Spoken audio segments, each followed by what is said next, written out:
En el encuentro de hoy vamos a abordar la problemática de la salud de los trabajadores en tiempos de pandemia, focalizado en la violencia laboral. Agradecemos a los compañeros de la Red Sindical Ambiente de Trabajo Libre de Violencia de la provincia de Santa Fe, que han organizado este encuentro, y a la carrera de especialización de Medicina del Trabajo, que compartirán esta presentación.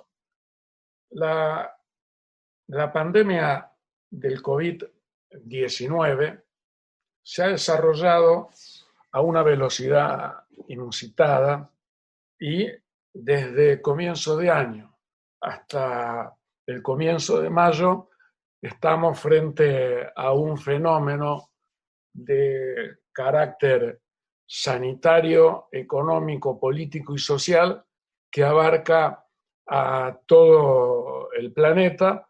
Por eso se habla de una pandemia.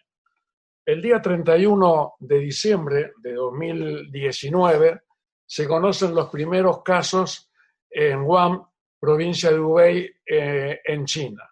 El 4 de enero, a través de las redes sociales, la Organización Mundial de la Salud da la alarma al mundo que nos encontramos ante un caso de una enfermedad respiratoria nueva, de carácter grave, de alto nivel de infectación y de unos niveles de mortalidad que no se habían visto en epidemias anteriores de casos parecidos.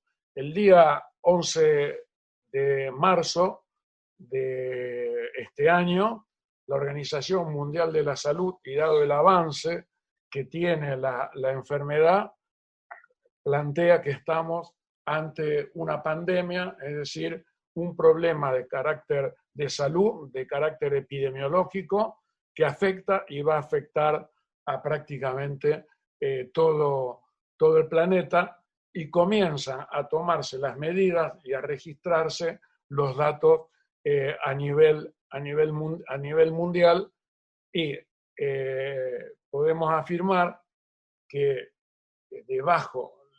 que estamos en presencia de un enemigo invisible, el virus, y debajo de ese enemigo subyace una crisis de carácter económico, social, mundial. Debajo del mapa de la pandemia queda subsumida la contradicción y antagonismo entre el capital, las fuerzas de trabajo y las formas que tenemos de relacionarnos con la naturaleza. Se tensiona la disputa ideológica y se tensan los mecanismos de producciones de subjetividades individuales y colectivos que configuran respuestas desiguales al afrontamiento de una enfermedad desconocida que no tiene ni tratamiento eficaz ni vacuna para prevenirla.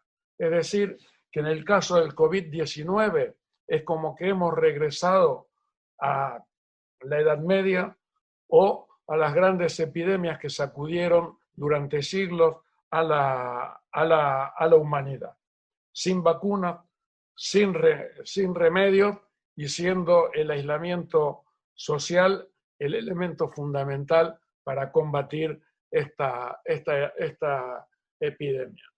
¿Qué es lo que tenemos? El virus, los contagios, la información, los datos, todo se desarrolla de una manera simultánea y a una gran velocidad.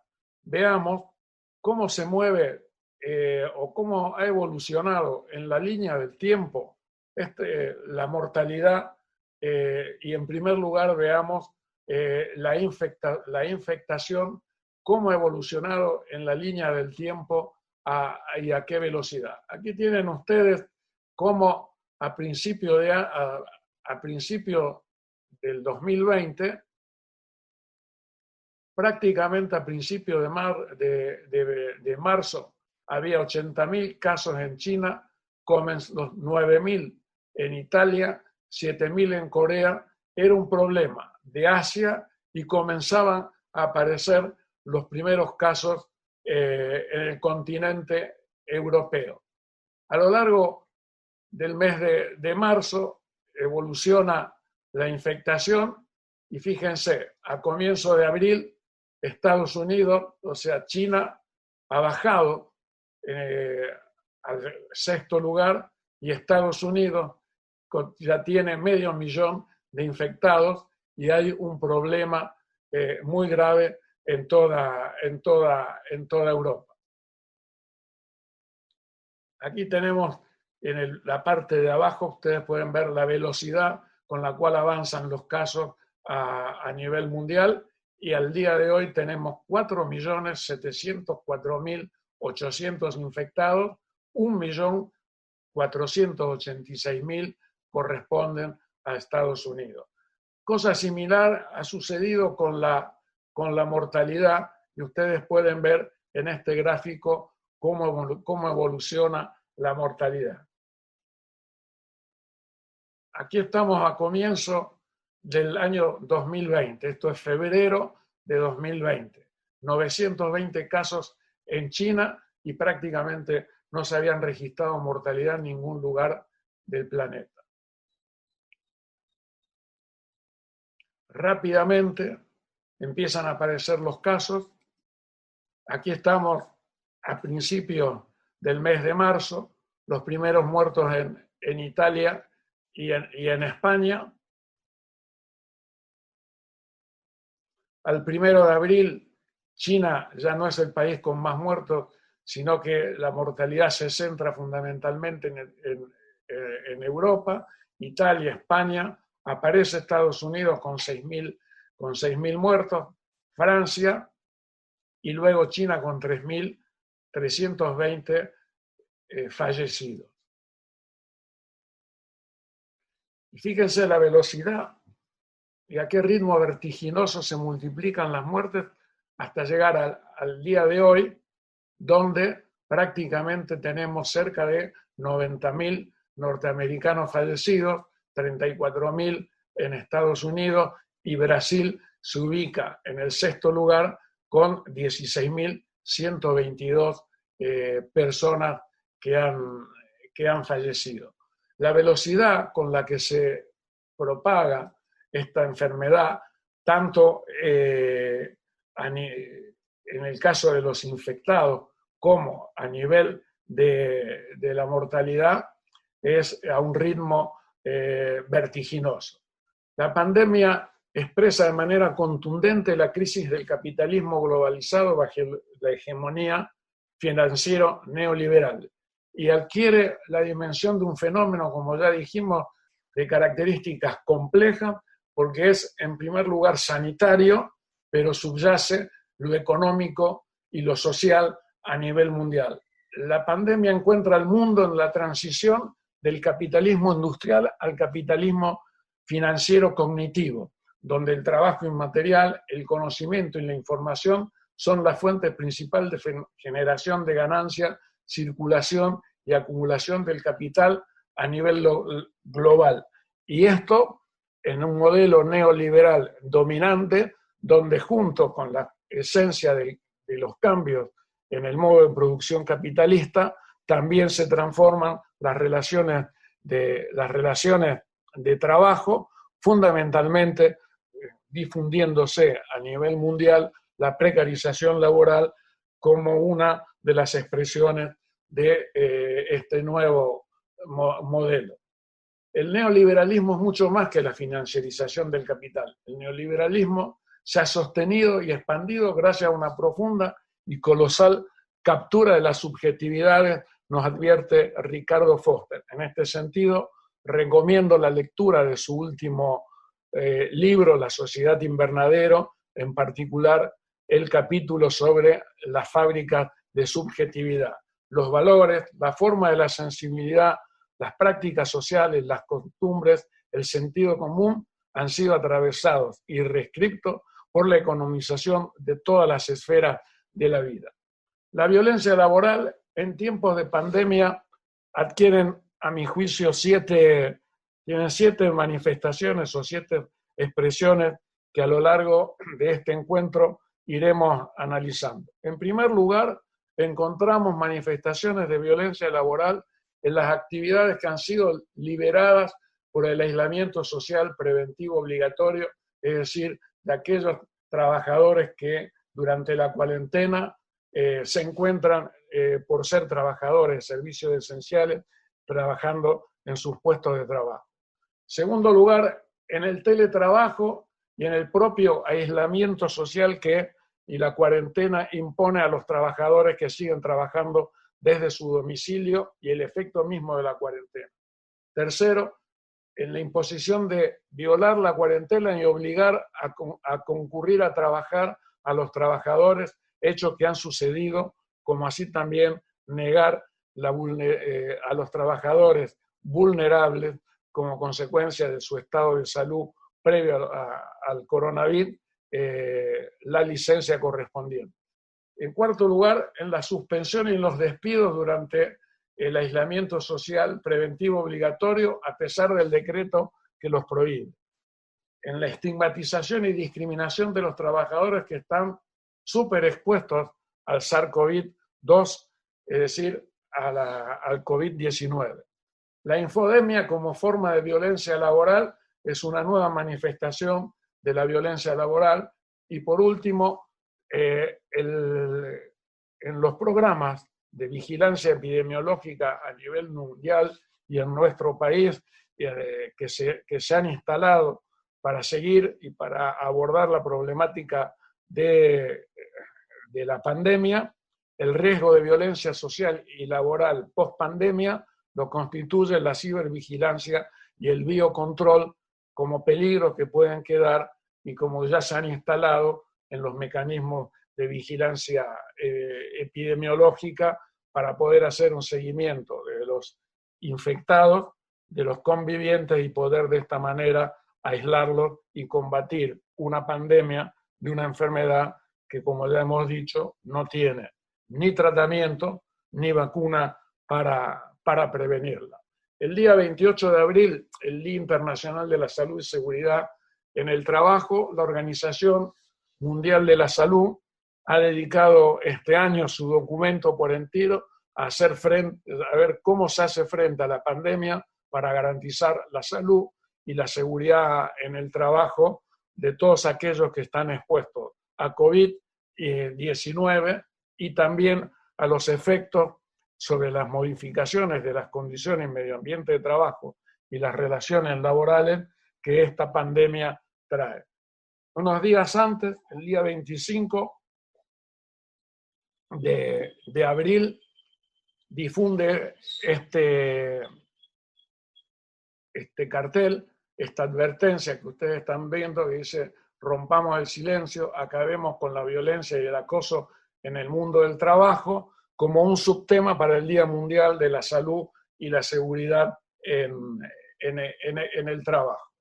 El día 7 a principios de abril, la Organización Internacional del Trabajo emite un documento sobre cómo afecta al mundo del trabajo la pandemia del COVID-19. Dice que las medidas para hacer frente a la pandemia también tienen un impacto directo en los mercados, la oferta, o sea, producción de bienes y prestación de servicios, la demanda, consumo e inversión y en todo el mundo del trabajo. La OIT advierte que la paralización total o parcial afecta al día 7 de abril del 2020 a casi 2.700 millones de trabajadores. Alrededor del 81% de la fuerza mundial del trabajo se encuentra paralizada. En el segundo trimestre del 2020 habrá una reducción aún mayor del empleo, alrededor del 6,7% de la población económicamente activa, llevando a 195 millones de trabajadores más perderán su trabajo a tiempo completo. Estados Unidos, que negó al principio los efectos de esta pandemia, expresión más acabada a nivel mundial de las políticas del neoliberalismo que encabeza Donald Trump, tiene ya 26 millones de trabajadores que han solicitado el subsidio por desempleo.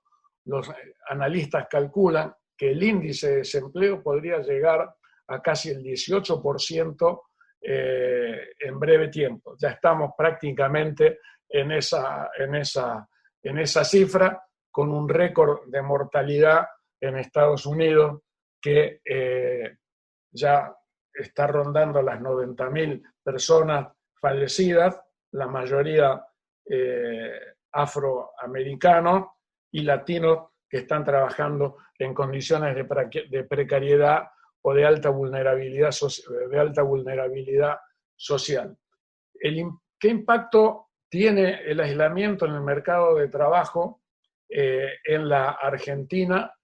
En un documento sumamente importante que también forma parte de la bibliografía de este encuentro, señala que entre el 15 de marzo y el 15 de abril en la Argentina 309.672 trabajadores han estado en riesgo laboral, dividiendo en dos categorías. Primero, aquellos trabajadores en los cuales hubo una ruptura del contrato de trabajo o un riesgo de contrato de trabajo a través de las suspensiones. En un mes se habían registrado 12.000 trabajadores en esta condición, o que habían sido despedidos o que ya estaban suspendidos, encabezando el monopolio Techín de Deodoro, de la familia Roca, esta acción. Pero además, una cantidad, 297.063 trabajadores tenían en riesgo su salario, ya sea porque atraso en el salario, reducción, acuerdo patronal de reducción salarial, pago en cuotas, totalizando 309.672 trabajadores en un mes en la Argentina que estaban en riesgo laboral. Es interesante, y porque esta es una red de violencia laboral sindical en la provincia de Santa Fe, tener en cuenta que se registraron alrededor de 86 situaciones. De esas 86 situaciones, como ustedes pueden ver, la inmensa mayoría tuvo una intervención de los sindicatos en defensa de los trabajadores. A esta forma de violencia laboral, que es la ruptura de la relación, la suspensión, el ataque al salario, hubo una respuesta sindical, lo cual muestra el valor de la red, el valor que tiene en la Argentina la defensa colectiva de esta situación. ¿Cuáles son las respuestas a nivel global y en nuestro país que se vienen desarrollando en esta puja entre el capital, el trabajo para hacer frente a la pandemia, en donde el neoliberalismo se ha demostrado incapaz desde sus políticas neoliberales de afrontar esta pandemia, y en aquellos países de mayores niveles de profundidad del régimen neoliberal, tanto en las relaciones laborales como en lo que han hecho con sus sistemas de salud, vemos que vuelve a aparecer como respuesta y recomendación de los organismos internacionales, la OIT, la Organización Mundial de la Salud, y en nuestro país con mucha fuerza desde el gobierno que encabeza Alberto Fernández y la fuerza del Frente de Todos, se revalorizan dos cuestiones. Primero, el rol central del Estado para hacer frente no solo a la epidemia de COVID, sino a los efectos que tiene de carácter social, económico, educativo, en todos los órdenes de la vida. Y segundo, la necesaria redistribución de la riqueza como para proveer al Estado de las herramientas necesarias para poder enfrentar. Por eso se recomiendan y se han adoptado voluminosos paquetes fiscales para hacer frente, garantía de crédito a las pymes, a los monotributistas, a las pequeñas y medianas empresas, subsidio del Estado, en el caso de nuestro país, que llega a pagar el 50% de los salarios a las empresas que están con sus trabajadores en cuarentena, imposición a los bancos de reducir las tasas de interés a los fines de que pueda haber acceso al crédito para mantener la producción. Parece ser que estos tres ingredientes de la receta global para hacer frente a la crisis que se avecina y que ya tenemos y que ha puesto de manifiesto el COVID, descansa en la inyección de recursos al Estado en prácticamente todos los países que están afrontándola. El tema que ha puesto de manifiesto y lo que hoy pone en tensión en la Argentina para hacer frente a la pandemia es de dónde van a salir los recursos. Por eso el ataque violento desde los medios de comunicación, desde el macrismo residual a la cuarentena, esconde esto que nosotros decíamos, lo que queda subsumido debajo del mapa y de la información diaria de la epidemia, de los casos de los nuevos infectados, de las personas fallecidas, de las medidas que se están tomando, de los respiradores que se compran, etc. Debajo de todo eso subyace la disputa por quién va a pagar esta crisis, y en nuestro país la gran disputa es poder aplicar el impuesto a las grandes ganancias, a los grandes patrimonios, y esto no es un problema solamente de Argentina, sino como pueden ver en este mapa del mundo, es un problema que está planteado a nivel mundial. En la Argentina lo plantea, está planteado desde el gobierno y las fuerzas sociales que apoyan una salida del modelo neoliberal. Y también lo están haciendo las mismas fuerzas en España, Portugal, Italia. En países como Brasil, en países como Chile, en países como Perú, en países como Ecuador, este planteo viene desde la fuerza de oposición y la fuerza progresista. Por eso es tan importante valorar hoy, para poder hacer frente a la epidemia, a la violencia laboral, a lo que viene después de que superemos la situación de aislamiento preventivo, social y obligatorio y se reabra la actividad, cómo vamos a afrontar esta crisis sanitaria, económico y social, y quién tiene que pagarla. Hay tres cuestiones que me parece son fundamentales, tanto en el orden de la salud de los trabajadores como en general, en la salud general y para la manifestación específica de la violencia laboral de esta epidemia. Frente a una pandemia, la magnitud y la falta de medios preventivos y terapéuticos, hay tres respuestas que son fundamentales. El distanciamiento social, que habrá que mantenerlo una vez que se reabra y salgamos de la cuarentena. El tema de la información saludable para combatir la infodemia, que es tan nociva para la salud mental y orgánica de las personas como el propio virus. Y me refiero a información saludable como respuesta a difundir todo aquello que logre transmitir y sacar a la población del fatalismo del contagio y de la muerte, y que muestre que vamos en un camino correcto en la Argentina, que hay un Estado que nos cuida, que hay un conjunto de fuerzas sociales, gremiales, en este caso los sindicatos, y un sistema sanitario, público y educativo y científico argentino que están trabajando denodadamente y con buenos resultados. Información saludable es potenciar y que todo el mundo se entere que nuestros científicos del CONICET han producido los reactivos para las pruebas rápidas de detección de infectados por COVID y poder hacer test masivos y de esa manera aproximarnos mucho más a la realidad. Información saludable es que la población y que todos conozcamos que también en el CONICET se ha descubierto la proteína que se denomina parche, que impide la entrada del coronavirus a la célula y por consiguiente nos aproxima a tener un medicamento eficaz.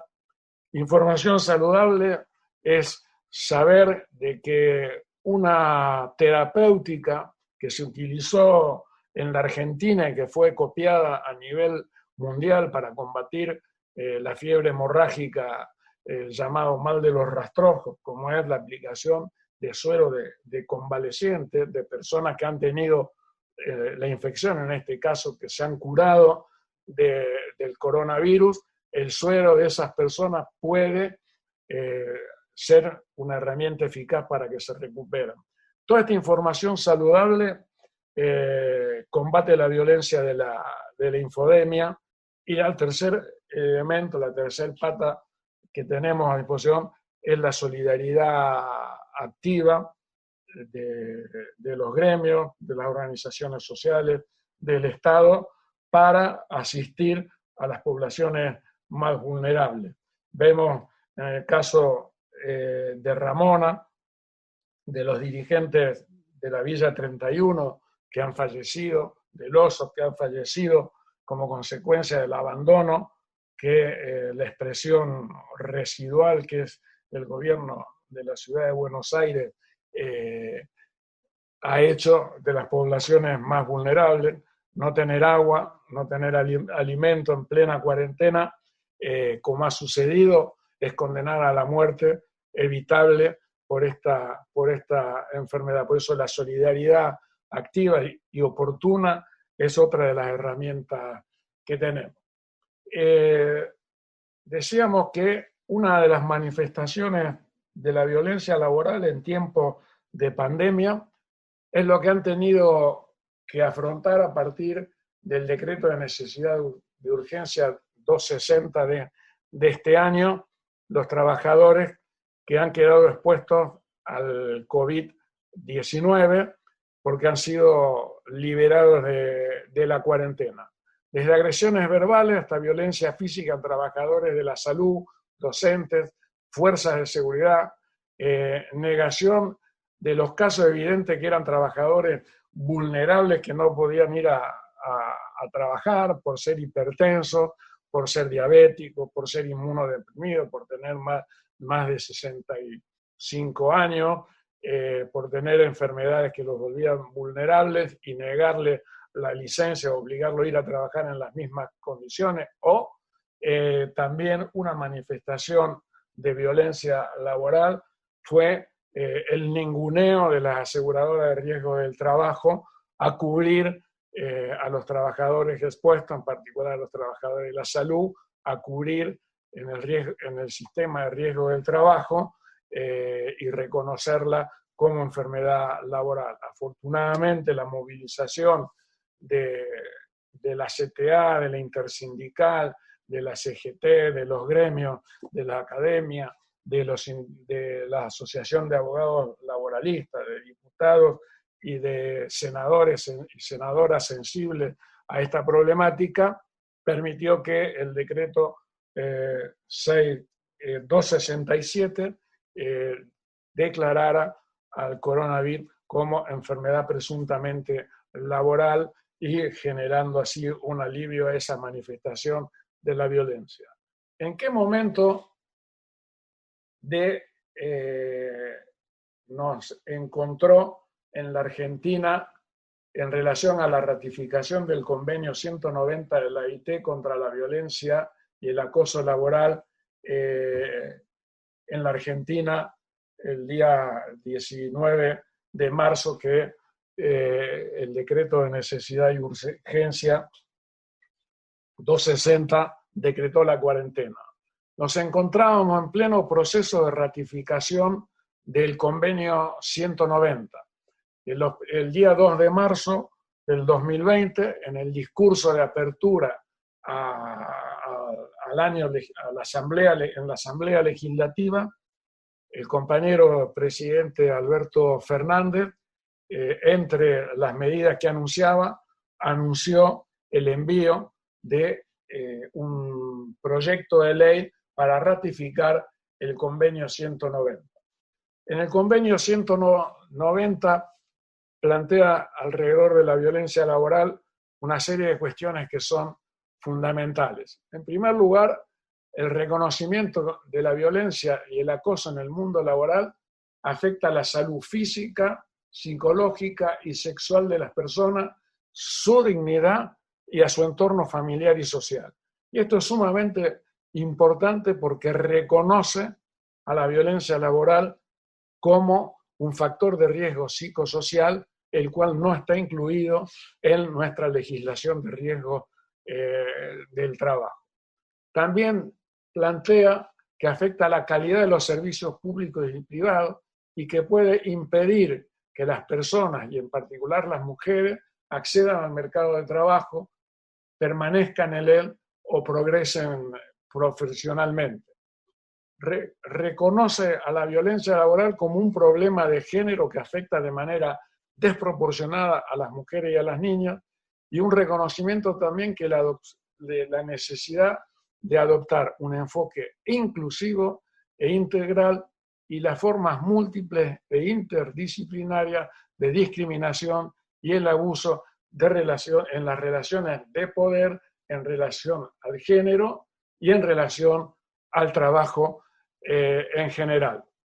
En el artículo 1 y en la definición nosotros ya habíamos en otras oportunidades planteando de que la definición que hace el convenio 190 debía profundizarse en la ley que lo ratificara en la Argentina. En el artículo 1 plantea a la expresión de violencia y acoso social en el mundo del trabajo, haciendo una enumeración de las formas que adquiere y de cómo puede llegar a producirse la violencia en el mundo del trabajo, y hace una disquisición entre violencia y acoso en el mundo del trabajo y la violencia y acoso en razón de género, y plantea que las legislaciones nacionales pueden tomarlo como un concepto único o como un concepto separado. Nosotros hasta acá en la Argentina nos veníamos sosteniendo en la ley de violencia de género para trasladarla al mundo del trabajo. Por eso en la legislación, en la ratificación, que ratifique el convenio, es una buena oportunidad para incluirlo, para mejorar la definición de violencia y acoso laboral e incluir la dimensión colectiva que está ausente en la definición del convenio 190 de la OIT, y que hoy, en el medio de la pandemia, vemos de que es necesario antes y ahora y después será necesario incluir esta dimensión, porque la agresión que se hace a la representación sindical de los trabajadores, ya sea a sus delegados, a sus sindicatos, la estigmatización del sindicato que es una herramienta de defensa de los trabajadores, cuando se la deslegitima, cuando a través de los medios se la combate, como ha ocurrido con el gremio docente, en particular con SUTEBA y su dirigente Rodi Baradel, es una manifestación de violencia colectiva, y ya lo habíamos señalado, y que el convenio 190 no lo incluye. El proyecto de ley enviado al Congreso tiene algunas cuestiones que son expresión de avance. Considera los mensajes de WhatsApp, lo que sucede en la calle entre trabajadoras y sus superiores jerárquicos con un evento social vinculado al trabajo, forman parte de la violencia laboral. Incluye un tema que es la inversión de la carga de la prueba, que establece en el proceso cuando hay un reclamo sobre la violencia laboral. Las situaciones de violencia y acoso laboral suelen ocurrir a puertas cerradas, sin testigos. Es muy difícil para la víctima probar lo que ocurrió. Este principio de la inversión de la carga de la prueba justamente hace que quien es denunciado deba demostrar su inocencia, y no la propia víctima, que queda en esa situación de indefección de estigmatización. Y esto le incluye una perspectiva de género importante, porque una de las manifestaciones de la violencia laboral es el acoso sexual en el trabajo. Basta con que la víctima aporte indicios de que sucedió lo que denuncia para que sea el denunciado quien deba probar lo contrario. Y otro aspecto novedoso es que reconoce el impacto en el ámbito laboral de la violencia doméstica, es decir, aquella que sufre el trabajador en su hogar. Y esto es muy importante en momentos del teletrabajo que se ha generalizado. La presión exógena, como la actual pandemia, produce en el seno de los centros laborales fragilidad en las relaciones horizontales entre trabajadoras y trabajadoras, de fuerte presión y de fuente de fuerte presión vertical en las relaciones laborales. Sostiene el documento de la OIT para el Día Internacional de la Salud y la Seguridad en el Trabajo. La actual tensión entre trabajadores y trabajadoras es producida por la incertidumbre que toda crisis sanitaria trae aparejada en el empleo. Es muy difícil para las empleadas y los empleados administrar la incertidumbre en situaciones en que los cuerpos de cada uno y de los demás están en juego respecto a su futuro.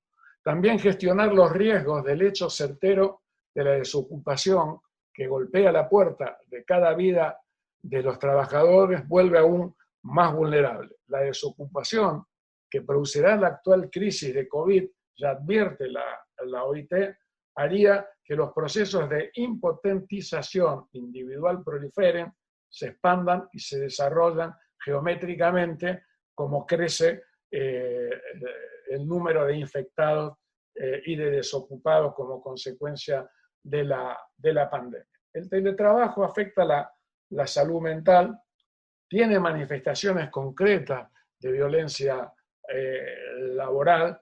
Estudios hechos por la OIT nos advierten que pusieron de manifiesto que el 41% de las personas que trabajan desde su domicilio se consideran muy estresadas, y en proporción con solo el 25% de los que trabajan en su lugar de trabajo.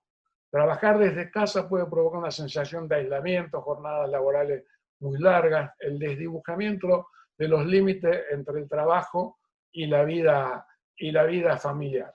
Un reciente estudio de la Universidad de Córdoba, de Patricia Altamirano, nos advierte sobre cuáles son las principales, o qué es lo peor del teletrabajo para los que fueron, para más de 200 trabajadores en esas condiciones que fueron encuestados. En primer lugar, el 46% plantea que tiene la sensación de no parar nunca de trabajar. El 36% la falta de la interacción con sus compañeros. El 35% falta de interacción con el equipo. El 30% no salir de la casa, o sea, sufre claustrofobia, sensación de aislamiento. Un 27% falta de actividad física, y hay un 16% que pierde los vínculos con la empresa y otras manifestaciones como comer más, perezas, menos iniciativa, menos competitividad. Un hecho central es la violencia del teletrabajo, está asociada a la violencia de género y al femicidio. El Observatorio de Violencia de Género nos muestra que entre el 20 de marzo y el 26 de abril se han producido 32 femicidios. De ellos, el 72% ocurrieron en la vivienda de las víctimas. En el contexto de la cuarentena, el 16% de los femicidios fueron provocados por un familiar. De las 32 víctimas, 5 habían ya realizado una denuncia, la cual ante los organismos pertinentes, y esas denuncias, o a las comisarías, y esas denuncias no fueron atendidas. Otra manifestación, como dijimos, de la violencia laboral en tiempos de pandemia es la estigmatización del trabajo, de los trabajadores y los enfermos que están en relación con el SARS-2, SARS-CoV-2 o expuestos a contraer COVID-19.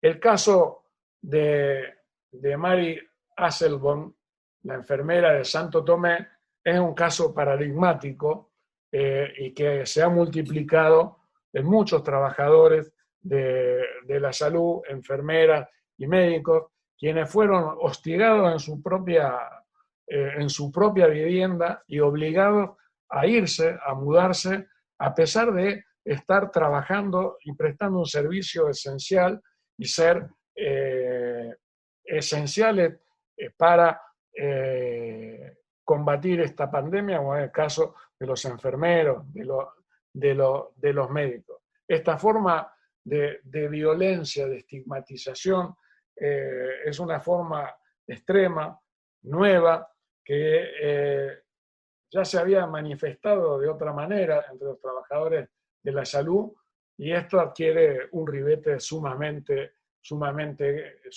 grave, porque genera un obstáculo emocional y fuerte entre quienes son los encargados del cuidado de los propios enfermos y resta eficacia a las acciones sanitarias.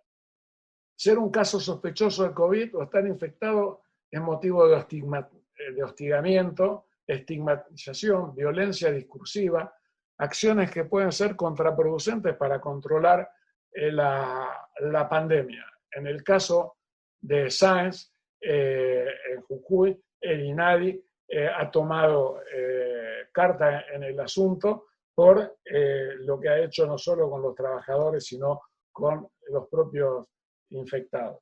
Dijimos que es un problema en el teletrabajo, en el trabajo doméstico, el aislamiento, es un problema de violencia y de violencia laboral y de género. Sobre las mujeres recae el cuidado en tiempos de cuarentena. La cuarentena convierte al hogar en un centro de rutina, en un centro de trabajo, ya sabes, el espacio de reproducción de la fuerza de trabajo y de reproducción social. Para muchas mujeres, el hogar no es un lugar de descanso, sino un lugar de trabajo. Esto está analizado y expresado en materia de lo que sería o lo que se denomina la doble y la triple carga en el trabajo o la doble presencia en el cuestionario ISTAT cuando indaga sobre los factores psicosociales en el trabajo.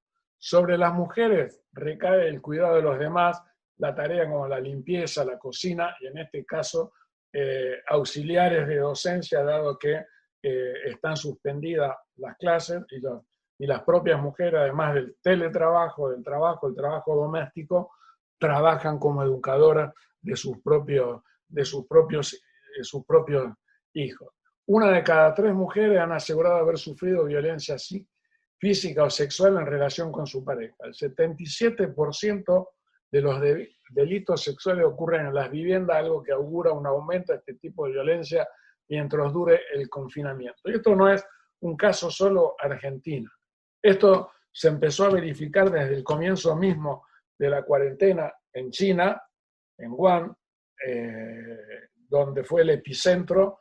Ya las mujeres y activistas habían denunciado abuso y violencia física durante el aislamiento. Esto generó que la Organización Mundial, la ONU Mujer, generara un espacio de denuncia de violencia de género, de violencia familiar, de violencia durante la cuarentena específico, y nos da una idea de la magnitud. Otra forma que veníamos advirtiendo de violencia laboral, y es una forma muy violenta, con serias consecuencias para los trabajadores, como vamos a ver, ha sido obligar a los trabajadores a ir a trabajar a pesar de la cuarentena y de no corresponder. Un caso paradigmático es el del frigorífico El Federal de Quilmes, donde el empleador forzó a los trabajadores que estaban exceptuados de ir a trabajar y reabrió el frigorífico, a pesar de no tener la autorización correspondiente.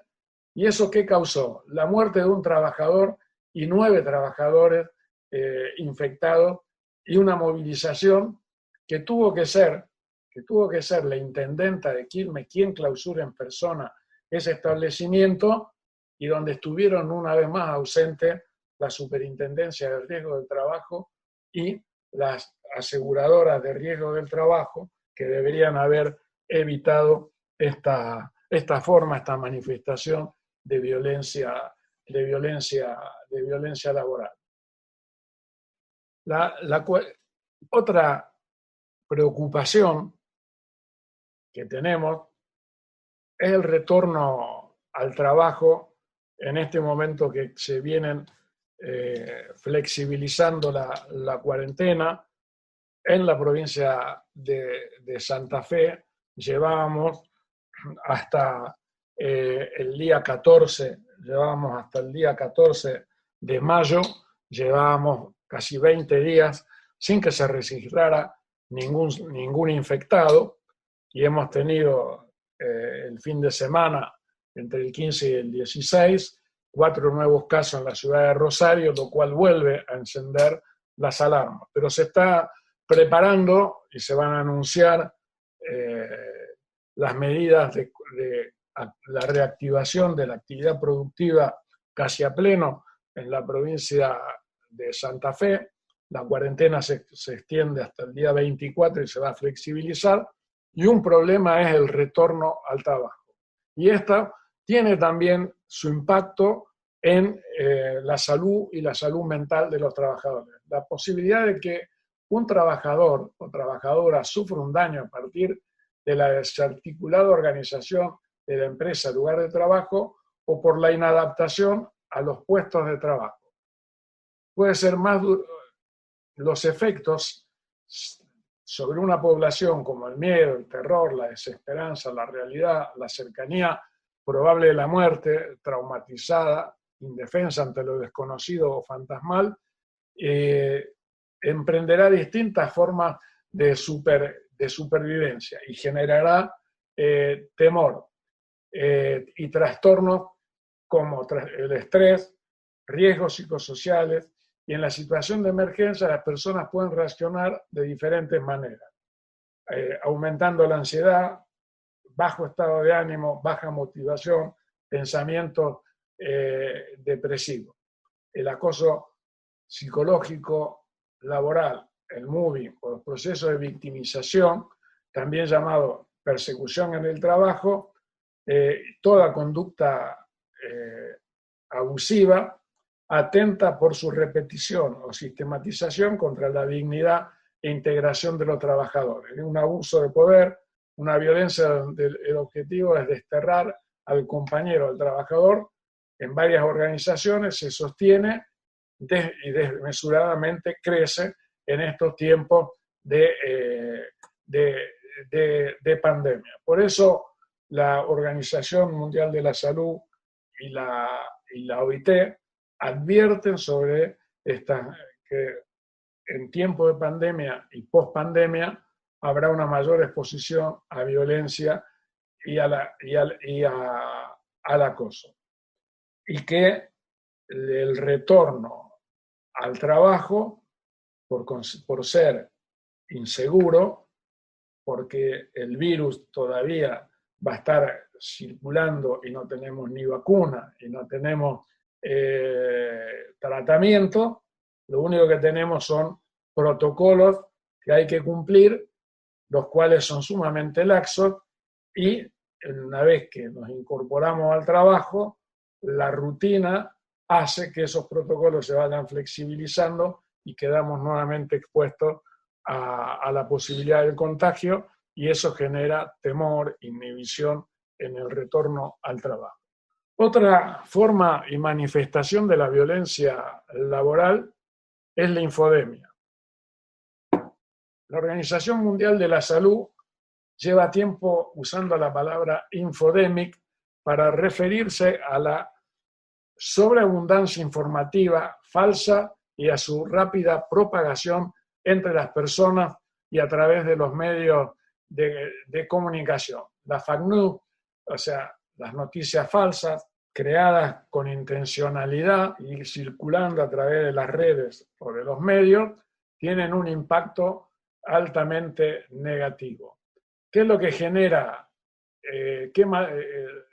la infodemia? Temor, desconcierto, malestar, sufrimiento, parálisis, altera y desequilibra la necesaria salud mental para poder afrontar las medidas de prevención y cuidados individuales, familiares, laborales y colectivos.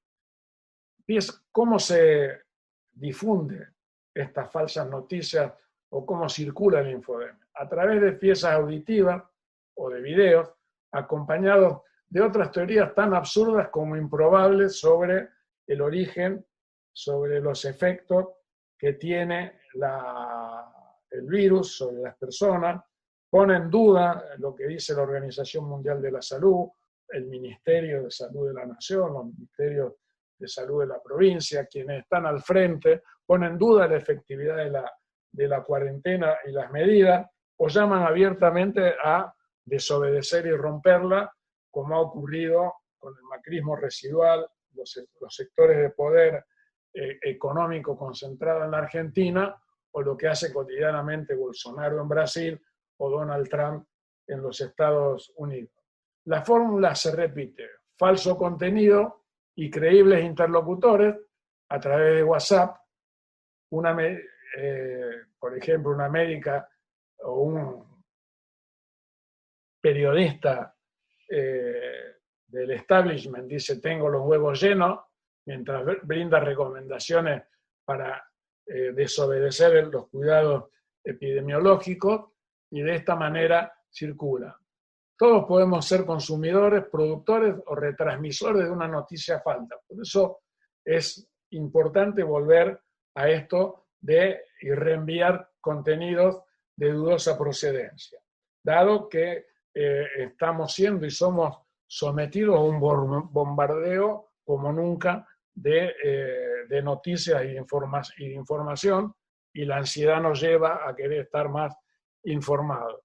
Entonces, a esto hay que ponerle información saludable. Y esto lo tenemos que hacer desde la red como uno de los mecanismos y proponernos con la epidemia de COVID-19 y con las manifestaciones de la violencia laboral. Es una de las tareas que tiene la red y que tienen los trabajadores de la salud laboral y los sindicatos para enfrentar la infodemia con eficacia y sus efectos sobre la salud mental de los trabajadores. El último punto que queremos abordar en relación a la violencia en el trabajo en tiempos de pandemia es lo que sucede con la vigilancia epidemiológica y la información a nivel online que tenemos y las medidas que se van tomando día a día en relación a la epidemia de COVID, a la pandemia de COVID-19. La vigilancia, estamos en un sistema de vigilancia epidemiológica mundial centralizado por la Organización Mundial de la Salud, y tenemos un seguimiento hora a hora, día a día, de los casos, de los nuevos infectados y de las nuevas muertes que se van produciendo. El objetivo principal de la vigilancia epidemiológica en la actual situación es detectar de manera temprana los casos, permitiendo la atención adecuada de los pacientes y la implementación de las medidas de implementación, prevención y control tendiente a reducir el riesgo de diseminación de la infección en la población. Por eso el comando que se ha creado, el comité de crisis que se ha creado en el Ministerio de Salud en cada una de las provincias y a su vez en cada uno de los municipios y los lugares se han tomado estas medidas. Las herramientas con las cuales se está llevando adelante en pleno siglo XXI son nuevas tecnologías aplicadas al monitoreo epidemiológico y para poder tener un registro y llevar este seguimiento, este monitoreo, esta vigilancia epidemiológica. Se han incorporado drones, se han incorporado robots. El celular hoy es el elemento fundamental, las aplicaciones de los celulares con los semáforos verde, rojo y amarillo a partir de esta aplicación, la aplicación Cuidar del Ministerio de Salud de la Nación, la aplicación que ha sacado el Ministerio de Trabajo de la provincia de Santa Fe para las actividades que se van reanudando. Utilizan el celular, utilizan la georreferenciación, utilizan la Big Data, es decir, utilizan las grandes bases de datos para localizar infectados, contactos, población vulnerable, y desde esas aplicaciones se hace el seguimiento y se va utilizando, incorporando la información. La transmisión de datos se hace a una velocidad sumamente, es prácticamente instantánea, desde que llenamos la aplicación y desde que comenzamos a movilizarnos, estamos georreferenciados y estamos ubicados tanto los infectados como los contactos de manera online las 24 horas. Esto se incorpora a grandes bases de datos que son almacenados en los servidores, y prácticamente todos los ciudadanos se pusieron y están bajo el control y la vigilancia en estos grandes bases de datos que se almacenan en Google, en Facebook y en las distintas grandes corporaciones. El monitoreo epidemiológico permite la detección de los casos y su seguimiento, la denuncia a los organismos de referencia y el registro. Es importante saber que la denuncia de los casos de COVID es denuncia obligatoria de los casos y los contactos, son georreferenciados y se incorporan a una base de datos gigante para ser almacenados, y es lo que nos permite estar informados. En el control de la pandemia y post-pandemia, la tecnología está jugando un papel central. Fíjense ustedes, están utilizando anteojos de protección antivirales con detector térmico para hallar infectados en grandes lugares. Y esto permite detectar a simple vista quién tiene fiebre entre una multitud que se baja de un tren, por ejemplo. Cámaras térmicas que miden la fiebre de los transeúntes con un QR que identifica quiénes son y serán sometidos a los testeos masivos. Sensores clínicos inalámbricos para detectar la fiebre, con las clásicas pistolas que ustedes ven, drones para seguir los movimientos y para desinfectar las calles a través de los robots, robots para llevar delivery, tanto en la asistencia a quienes están haciendo aislamiento, inteligencia artificial, Big Data capaces de prevenir el avance de la enfermedad y de hacer los cálculos de quiénes se van a infectar y quiénes no en esta teoría. Así, estos dispositivos captan y comparan la información de la temperatura ambiental de las personas y permite identificar individuos a 3 metros de distancia y procesa a 3 personas por segundo. Esto es lo que hace la cámara que mide la temperatura en el aeropuerto de Ezeiza. En la estación de Constitución en Buenos Aires se han instalado cámaras que detectan pasajeros con fiebre y los derivan de manera, después del hisopado, a la unidad febril que se ha establecido en el Hospital Pena. En el aeropuerto de Ezeiza se medía la fiebre a 1.800 personas en 10 minutos, y ahora va a haber a partir de acá testeos masivos mucho más rápidos. Para terminar, los peligros después del SARS-CoV-2 es la cibervigilancia, dijimos, y el biocontrol como una manifestación de violencia colectiva social sobre los trabajadores. Esto aplicado, esto aplicado al mundo del trabajo es sumamente peligroso porque permite en las nuevas relaciones laborales, la precarización laboral, en la entrada y salida del empleo, en el teletrabajo como forma que se irá instalando, que abarcará cada vez a mayor cantidad de trabajadores formales e informales, es una forma de vigilar la vida personal, de inmiscuirse en la vida de los trabajadores y de violar la privacidad. Va a jugar en la selección de los trabajadores, en la posibilidad del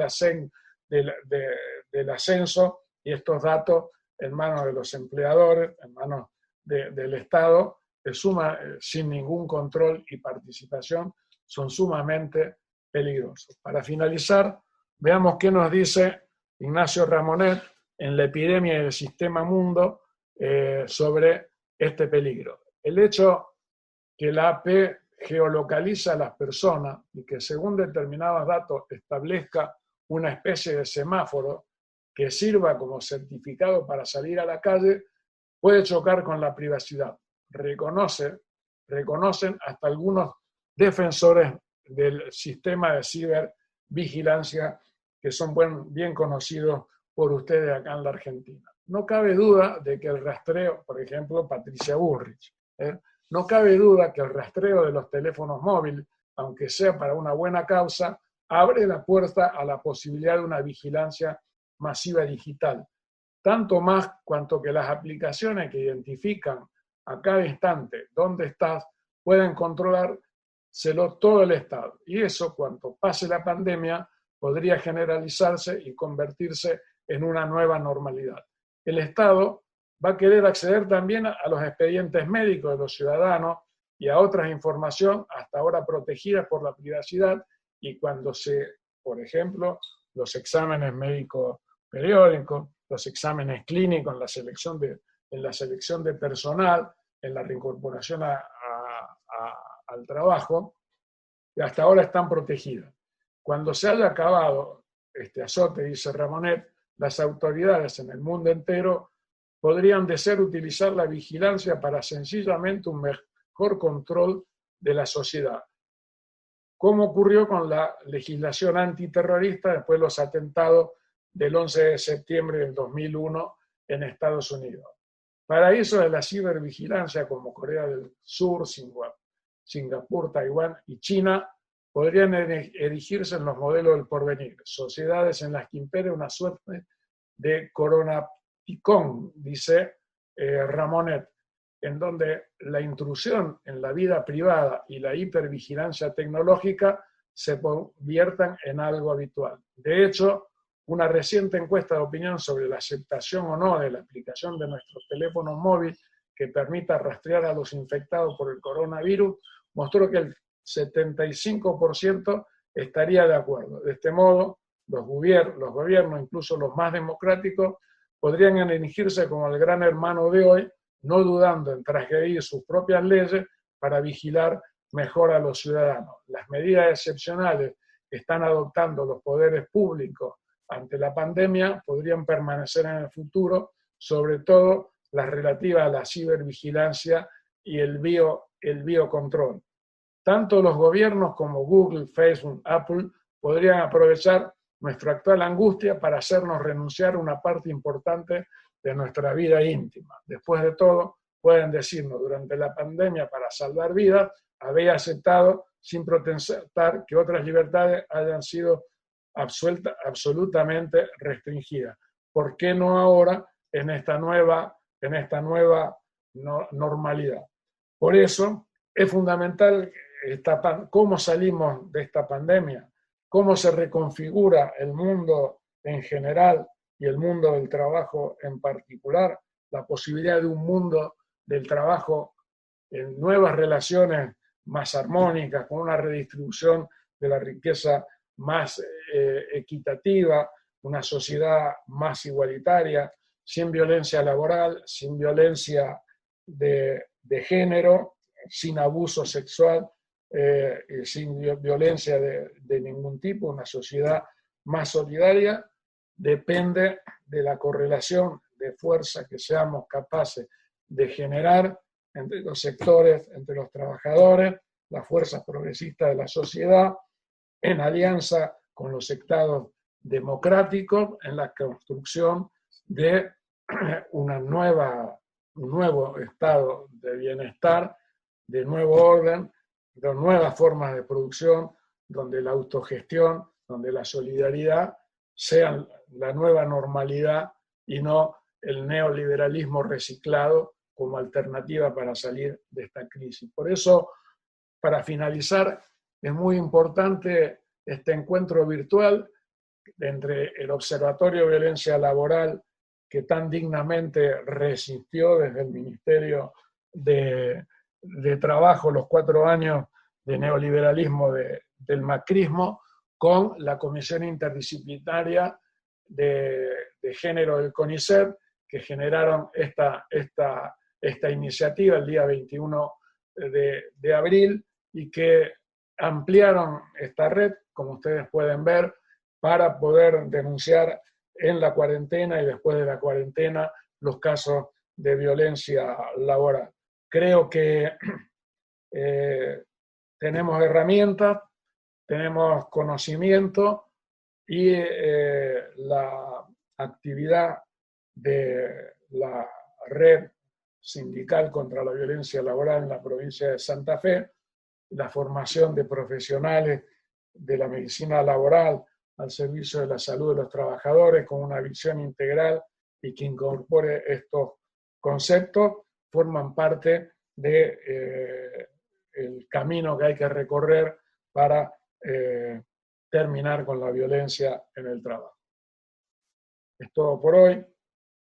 Muchas gracias por la atención y espero que este encuentro sea de utilidad y ustedes puedan utilizar estas herramientas para la discusión y que esto abra seguramente abrirá un debate, dado que hemos abordado temas que desde el marco teórico tradicional de la medicina del trabajo no incluyen estas manifestaciones como expresiones de la violencia laboral.